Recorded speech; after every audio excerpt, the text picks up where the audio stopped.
right now. Yes. Hello, absolutely. Dan. How are you? Hello. Start from the very beginning. Where were you born? Where are you from? What's your story?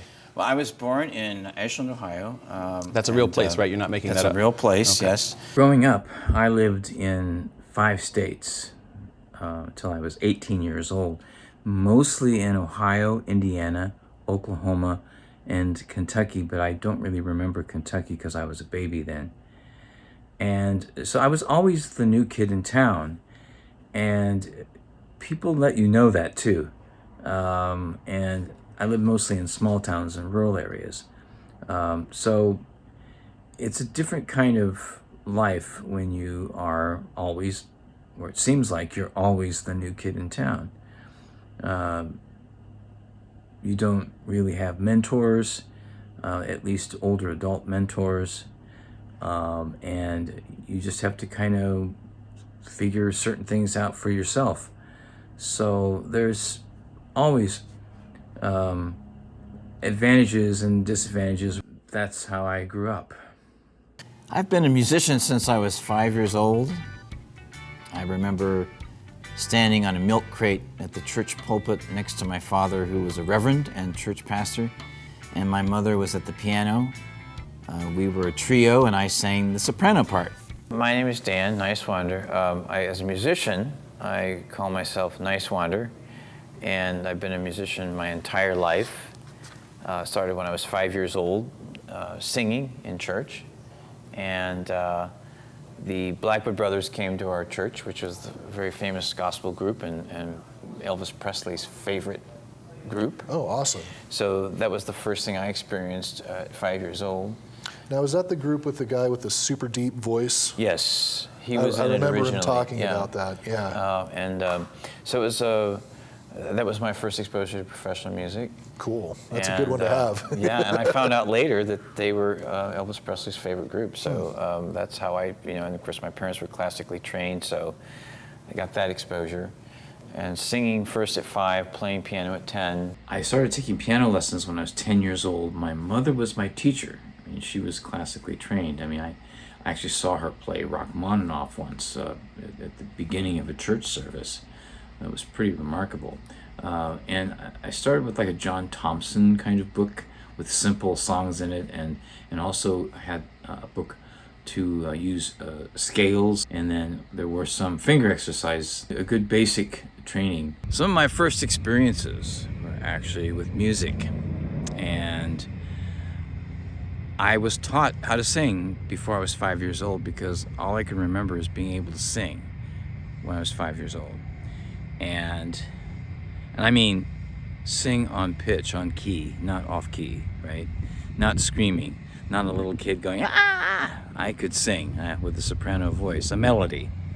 And that's one of the things that I grew up with, being the son of a preacher man, and I'm on the campus right now of the Christian University where my grandparents met on my mother's side, also my parents, aunts, uncles, cousins. Many met their spouses here. And this house is not the original location, but one of the pastors and evangelists wrote some pretty famous hymns in the 1800s, the 19th century. Some that you might know. His name was Barney Warren, and I particularly am familiar with it is joy unspeakable and full of glory, full of glory, full of glory. It is joy unspeakable and full of glory. Oh, the half has never yet been told. That leaves it open to your imagination. What is the half that has never been told? There is joy in the Lord, there is joy in the Lord, hallelujah, glory, glory, there is joy in the Lord, there is joy in the Lord, there is joy in the Lord, hallelujah, glory, glory, there is joy in the Lord. Good sing-along song. And it is truly wonderful, it is truly wonderful. You might remember some of those melodies. It was a book that I found later that really interested me in playing, let's say, pop and rock music with groups like Steely Dan, Three Dog Night, Alice Cooper, Bread, the jazz, pop keyboardist Diodato. There's a variety of styles too. The first time I heard the Beatles, I think I was real young. I didn't realize they were the Beatles. It was Good Day Sunshine, I believe. And my parents didn't really let us listen, to pop and rock music radio when we were really young. So it maybe slipped through the cracks somehow, but I heard it. There were incredible songs on the radio, on the AM radio, the top 40 charts. There were even instrumental pop songs, that would be in the charts, even the top 10 at times. And there would be, of course, what we would now call R&B and soul. There was hard rock. There was experimental kinds of things with electronics. Hearing synthesizers for the first time, and in popular music, on the radio, and it was just such an incredible time. Again, a variety, a diversity of music styles.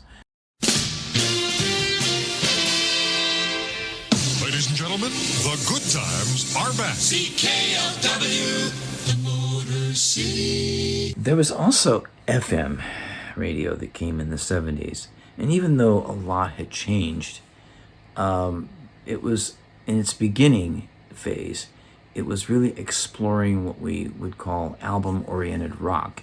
It wasn't just focusing on, let's say, singles. It was really going deeper into albums to give some of those tracks some airplay too. And that actually was a great tool to help promote bands and artists at that time, when previously it had only really been just the AM radio. Even when music shows started appearing on television at night, that was another way to expose more of the music, to actually visually see the bands play and sing. And of course, that evolved eventually into MTV, which was a whole, cable network. My brother and I did this kind of freeform kind of stuff. We were just kind of playing around, and it was, sometimes we would use chords, and sometimes we would just make noises with instruments that our parents had given us to use.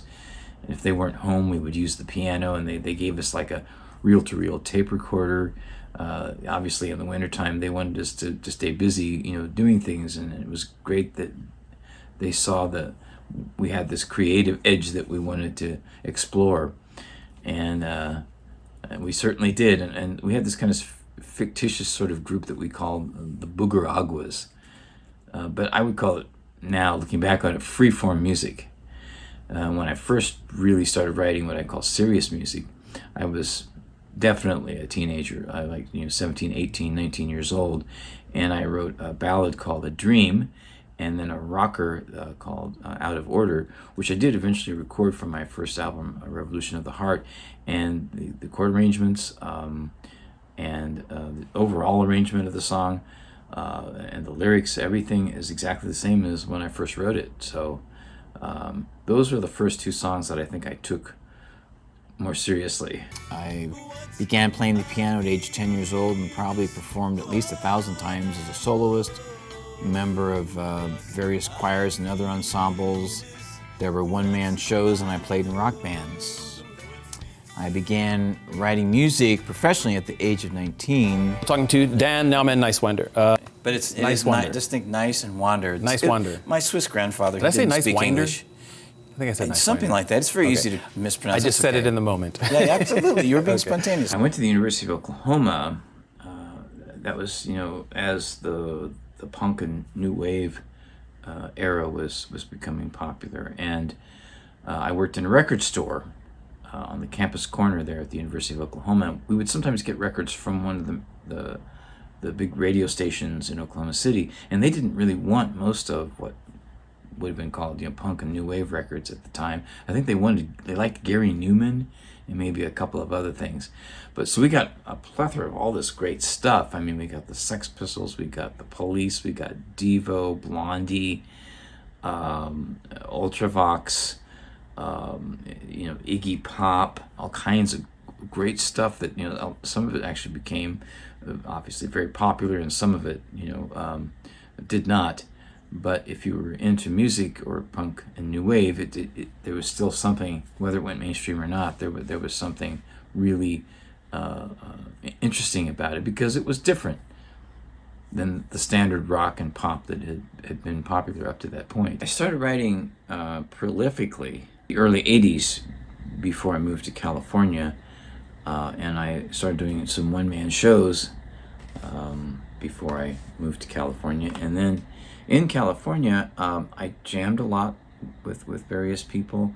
I worked on composition projects with primarily J.J. Gresco, who was originally from St. Louis, also my friend John Withrow from Indiana, and then El Tal, who was from North Hollywood. And El Tal and I, as well as J.J., we tried to put bands together, or maybe join other bands to see what was going on, and the chemistry just wasn't happening. So we would work on making some demos, making them the best quality that we could, and we would work on meeting people and submitting demo tapes. I had equipment like a daisy-chained system with a keyboard and a drum machine and a sequencer and whatever I could connect to that daisy chain to make my own demos, and then sometimes I would add other instruments on top, like guitar or drums, and that's how I got a lot of my material recorded, and that continued into the early 90s. I worked as a background actor in Hollywood TV shows and films, and worked on various film projects, and taught English in Japan while in California in my 20s. When I was back east in Indianapolis, Indiana, and in the Midwest, I recorded 2 professional albums. I've always been in a music family. Music's been the thing I've done longer than anything else in my It life. took me a long time to finally get around to making professional albums of my own material. Yeah. But I finally did it. And I got another one here. lots of demo tapes, but that's the second album, actually. I won't talk about why I went back to Central Indiana in the mid-90s.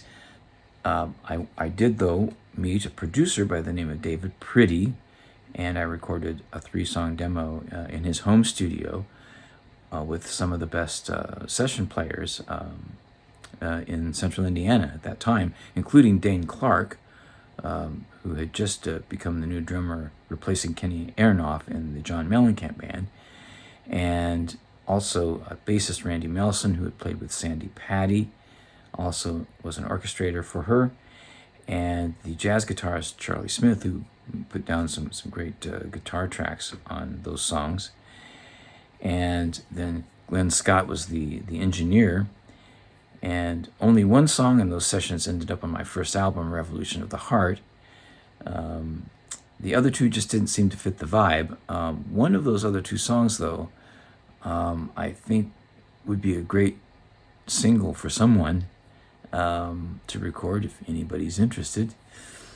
And it was something that I didn't expect to happen, and it was a great experience. Originally, I thought of my artist name as being Daniel Lyon, and that's when I was working on the 3-song demo. And then I got to thinking, there's something about that just didn't feel right. I mean, and at the time I was working for a certain company, I won't mention the name, and I was in training. And I remember walking down the hall one day, and the trainer got my attention, and she said, "Niswander." And I heard that, and I thought, that is my last name, and I do like the ring of that. So I said, that's going to be the artist name. When I went to Indianapolis, I met twin brothers Eric Klee and Mark Johnson, who co-owned a basement studio in the Broad Ripple area of Indianapolis on the north side. And I recorded 14 tracks there in that studio on ADAT tape. And on the track Something's Happening Here, Raul Pedro played percussion. He played congas, and Mark Johnson of the twin brothers played acoustic guitar. When I was in California, I had this equipment put together when I was doing my demos out there. A sequencer, an electronic drum machine, a digital keyboard. Also had my analog Moog Liberation synthesizer. So a lot of the tracks were recorded that way in a sequencing fashion. I did, at Rev Recording in Indianapolis, also work with some great session players there on a couple of songs. Mark Moran played guitar, and Eric Clee Johnson, who co-produced the tracks on those two songs, played bass, and Tom Braun, who was in Eric and Mark's band Wonder Drug, played drums. Out of Order, the song that I had written when I was a teenager and in Indiana. Then Surfing with Jesus, which did eventually become a crowd favorite there in Indianapolis. And that was an experience of once I had finished recording all those tracks, all the backing tracks, and then put some vocals in it, even before it got mastered and had it totally completed, I just knew that something about that song was going to resonate with people, and it did. I have a clip from, this was the first album, which is called Revolution of the Heart. And when I first started recording it, I didn't know exactly what I wanted to do, to be honest. I just wanted to do a recording. As a matter of fact, I just started with this 3-song demo. I thought that's all it was going to be. And I got to record with some of the best musicians in the state of Indiana, including John Mellencamp's drummer, Dane Clark, who had taken over from Kenny Aronoff. And then he appears on this Revolution of the Heart? Yes, he's on one track on that album called Chameleon. Right. And so I put together a one-man show. It's mostly electronic music with a few tracks that are a full band. And I just started, with a keyboard in hand and a stand in the other and a prop bag. Went around to different open mics and did it. And next thing I know, I'm asked to do a warm up for rock bands, and I was given a variety show at a nightclub that I did once a month. It ended up being for 3 years. And a very short period of time, I went from being nobody in the scene in Indianapolis to being one of the more popular artists, kind of quirky and David Bowie-esque, kind of thing. Yeah, very cool. And because I would bring characters into the show and do all kinds of fun things with that, kind of the Hollywood style kind of thing. And people loved this song called Surfing with Jesus that was on the album. That is a pretty cool song title. It was one of those magical moments, of things that just kind of pulled together, and I knew somehow people would like it, and they did, they're, most like I said, it's mostly electronic, but there are some rock tunes on this album. Right on. And I do have a clip. I believe we do have a clip. From, if we could. It's called Out of Order. Cue that up and play it. And then this is is it just a music clip or is it like a video? It's a clip from a music video. There's another poor man who lives down the street who doesn't have the money for new shoes on his feet. He works hard each day to earn his wage. It seems that life is a surrounding cage. And when I see the confusion all around us, I know that this is nothing humorous. So it's out of order. Let's all try to put the pieces back together again.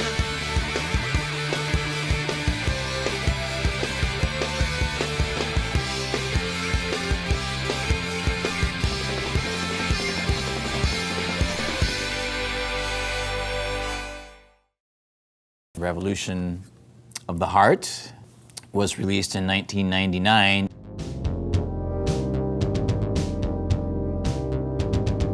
As this world is turning, I feel my heart beating. I'm alive. Like the ancient rhythm of the drum, do I know where I've come from or where I'm going?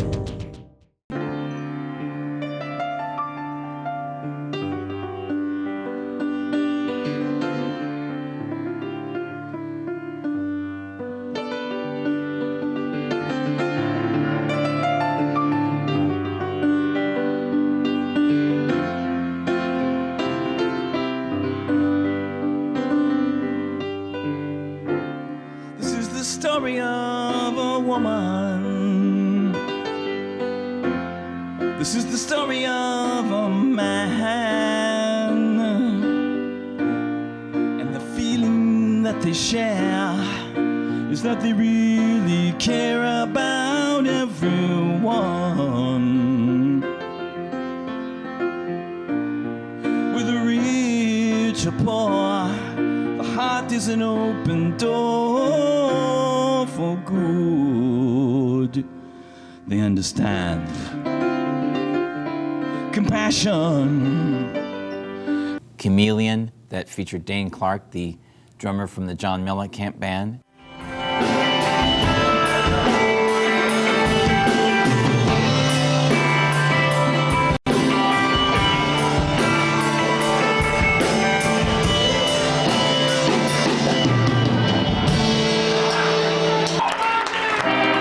This next one is called Chameleon.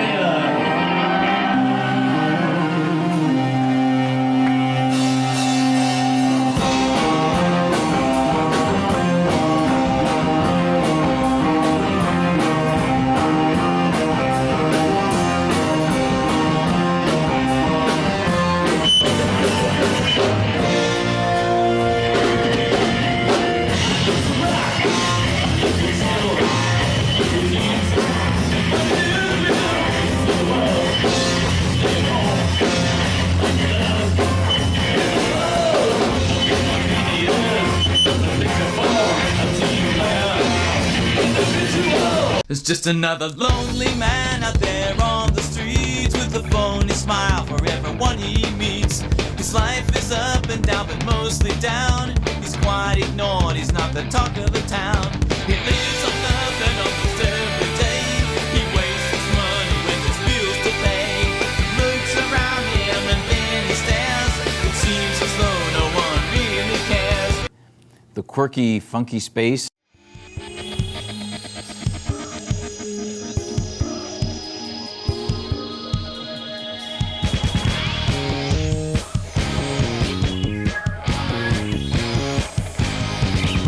One night in your room when the folks are gone, a bright light comes through your window, way before dawn. These cool cats get off this metallic ship.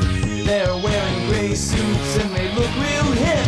They like the human race and they'll show us how they dance in the funky space.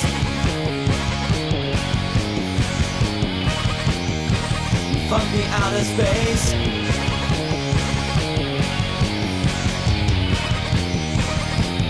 Funky space.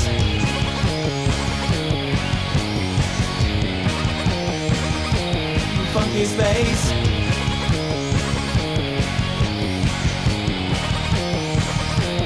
Funky space.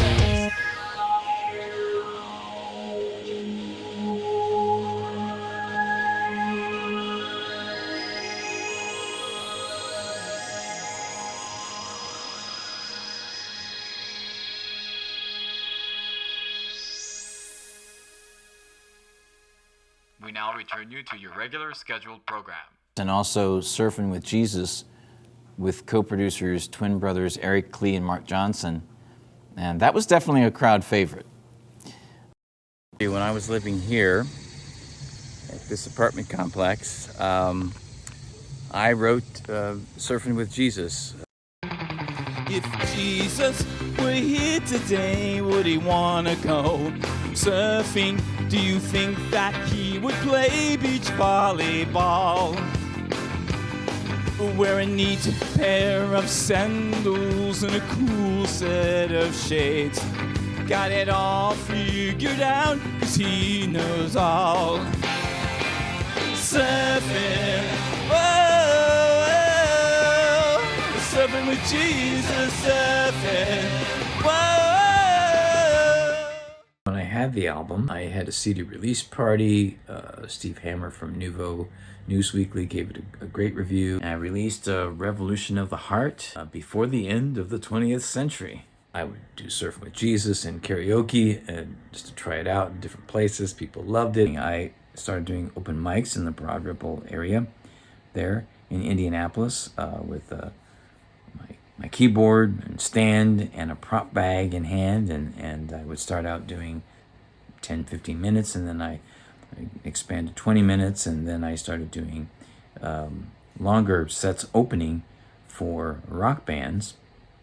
Then I was asked to play and be the featured artist of the night on the weekends, and then I was approached by someone who was going to be booking bands for a new club in town called Birdie's Live, and he said he needed someone to create something like a variety show once a month in the club. And I started doing that. It was called Mystery Monday, and it was a great opportunity for me to explore everything in production, not just music, but live stage shows, pull out my characters to make the shows more interesting. I called it Niswander Rock Theater.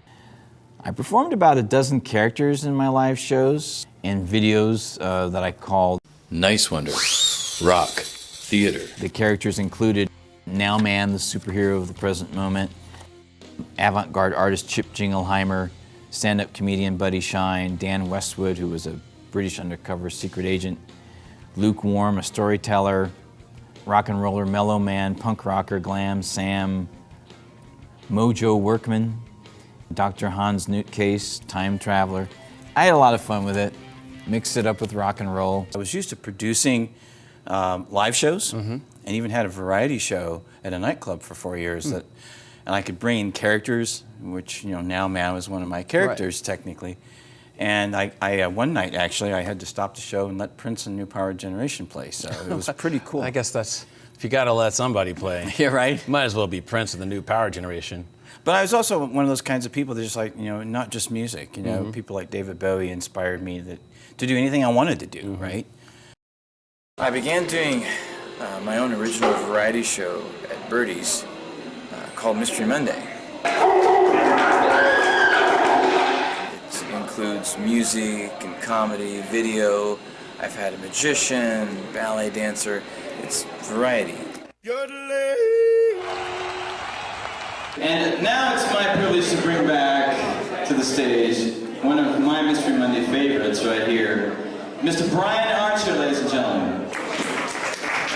We actually received recognition from the office of George Harrison after a tribute show, and we can even say that Prince was a mystery guest. I was pissed off about the whole Prince thing because I wanted to see Niswander. Where it started out with the one song at my karaoke show, and then I heard a CD, and I got to witness it as it progressed, and it's unlike anything else anybody would ever have an opportunity to experience here. Perhaps anywhere. And probably the most entertaining night you could go out and just have. But when the band came, it just blew me away even more so. There's little else that anybody in this town has the opportunity to experience live that is comparable to a Niswander show.